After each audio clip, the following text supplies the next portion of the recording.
अच्छा काम करने से कभी पीछे मत हटिए। 94.3 माय एफएम से मैं हूँ विनी और चलो आज कुछ अच्छा सुनते हैं। सुनाती हूँ आपको एक महिला की कहानी। बड़ी सीधी सादी सी एक महिला थी। अपने घर का जब रोज खाना बनाया करती थी तो उसमें से एक रोटी एक्स्ट्रा बनाकर अपनी खिड़की पर रख दिया करती थी, जिसे भी जरूरत हो वो ले जाए। एक बाबा थे जो हर रोज आने लगे और खिड़की पर रखी हुई रोटी लेने लगे। लेकिन रोटी लेने के बाद वो एक लाइन कहते थे, तेरा किया हुआ बुरा तेरे साथ ही रह जाएगा और तेरा अच्छा तेरे पास लौटकर जरूर आएगा। एक दो दिन इसने सुना और ध्यान नहीं दिया। उसकी रोज की आदत थी, रोज अपने परिवार वालों के अलावा एक रोटी एक्स्ट्रा बनाती थी और उसे खिड़की पर रख देती थी। और अब जैसे रूटीन हो गया था कि वो बाबा आएंगे, रोटी को उठाएंगे और उठाकर फिर वही लाइन कहेंगे कि तेरा किया हुआ बुरा तेरे पास ही रह जाएगा और तेरा अच्छा लौटकर तेरे पास वापस जरूर आएगा। कुछ दिन उसने सुना और उसके बाद उस महिला को इरिटेशन होने लगी।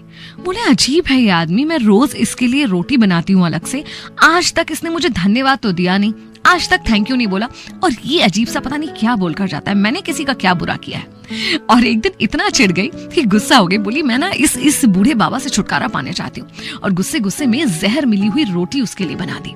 जहर मिली हुई रोटी बनाकर खिड़की पर रखी ही थी कि अंदर से आवाज आई कि ये मैं क्या कर रही हूँ, मैं किसी की जान ले रही हूँ। तुरंत रोटी उठा ली खिड़की पर से और एक अच्छी रोटी खिड़की पर रख दी। वो बाबा आए, उन्होंने फिर रोटी उठाई और फिर वही कहा कि तेरा किया हुआ बुरा तेरे पास ही रह जाएगा और तेरा अच्छा तेरे पास लौटकर जरूर आएगा।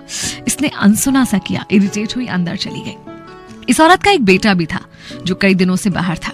दिन रात उसकी सलामती की कामना करती रहती थी क्योंकि कई दिनों से उससे बात भी नहीं हुई थी। और उस दिन अचानक डोरबेल बजी और सामने क्या देखती है, उसका बेटा खड़ा हुआ है। वो बहुत खुश हुई लेकिन अपने बेटे की हालत को देखकर बहुत दुखी थी। ऐसा लग रहा था कि कई दिनों से उसे जैसे खाना तक नहीं मिला। उसने पूछा कि बेटा क्या हुआ। उसने कहा, माँ, मैं जिस देश में था वहां युद्ध जैसी स्थितियां बनी हुई थी, हमें कैद कर लिया गया था और किसी तरह मैं वहां से निकलकर वापस आ पाया हूँ। ऐसा लग रहा था कि बस प्राण निकल ही जाएंगे। इतने में रास्ते में एक बूढ़े बाबा मिले। उनसे मैंने कहा कुछ खाने को दे दो। उनके हाथ में एक रोटी थी जो उन्होंने मुझे दे दी और शायद उसी वजह से चलकर अपने घर तक पहुंच पाया। और पता है माँ, उस बूढ़े बाबा ने मुझसे क्या कहा? उसने कहा कि तेरा किया बुरा तेरे पास ही रह जाएगा और तेरा अच्छा लौट कर तेरे पास वापस आएगा। माँ ने दिल पर हाथ रख लिया और ईश्वर का बहुत शुक्रिया किया कि आज उसने वो जहर वाली रोटी खिड़की पर नहीं रख दी थी। और आज उसे बाबा की उन लाइंस का मतलब भी समझ में आ गया कि तेरा अच्छा तेरे पास लौटकर आ ही जाता है। कई बार ना हम अच्छा करते करते थक से जाते हैं। ऐसा लगता है कि कोई अप्रिशिएट नहीं कर रहा और शायद इसलिए हम सोचने लगते हैं कि अब हमें अच्छा करना छोड़ देना चाहिए, कोई मतलब नहीं है, कोई कदर नहीं करता। लेकिन नहीं, अच्छा करना कभी मत छोड़िए।